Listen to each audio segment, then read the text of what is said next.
Genesis 15. After this, the word of the Lord came to Abram in a vision. Do not be afraid, Abram. I am your shield, your very great reward. But Abram said, Sovereign Lord, what can you give me since I remain childless? And the one who will inherit my estate is Eliezer of Damascus. And Abram said, You have given me no children, so a servant in my household will be my heir.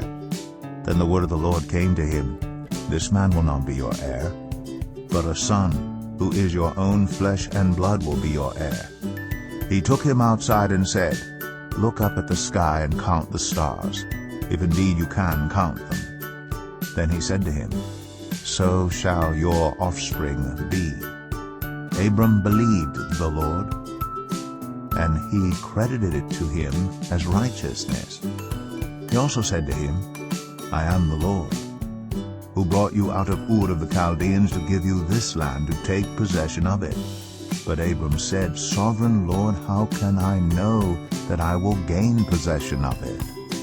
So the Lord said to him, Bring me a heifer, a goat, and a ram, each 3 years old, along with a dove and a young pigeon. Abram brought all these to him, cut them in two, and arranged the halves opposite each other. The birds, however, he did not cut in half. Then birds of prey came down on the carcasses, but Abram drove them away. As the sun was setting, Abram fell into a deep sleep, and a thick and dreadful darkness came over him. Then the Lord said to him, Know for certain that for 400 years your descendants will be strangers in a country not their own, and that they will be enslaved and mistreated there. But I will punish the nation they serve as slaves, and afterward they will come out with great possessions. You, however, will go to your ancestors in peace and be buried at a good old age. In the 4th generation your descendants will come back here, for the sin of the Amorites has not yet reached its full measure.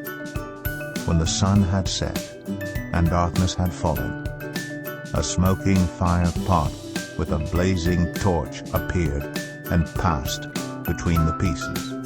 On that day the Lord made a covenant with Abram and said, To your descendants I give this land, from the Wadi of Egypt to the great river the Euphrates, the land of the Kenites, Kenizzites, Cadmonites, Hittites, Perizzites, Rephaites, Amorites, Canaanites, Girgashites, and Jebusites.